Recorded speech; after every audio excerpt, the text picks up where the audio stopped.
मौनी अमावस्या के शुभ अवसर पर संगम प्रयाग में स्नान करने गए श्रद्धालुओं के बीच में भगदड़ मचने से कुछ की मौत हो गई।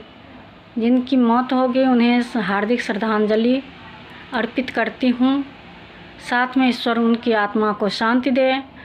ईश्वर उनके परिवार को यह असहनीय दुख सहने की क्षमता प्रदान करे। जो गंभीर रूप से या साधारण रूप से घायल हैं, ईश्वर उन्हें जल्द से जल्द स्वस्थ करें, इसकी कामना करती हूँ। साथ में श्रद्धालुओं से अपील करती हूँ कि वो संयम बनाए रखें।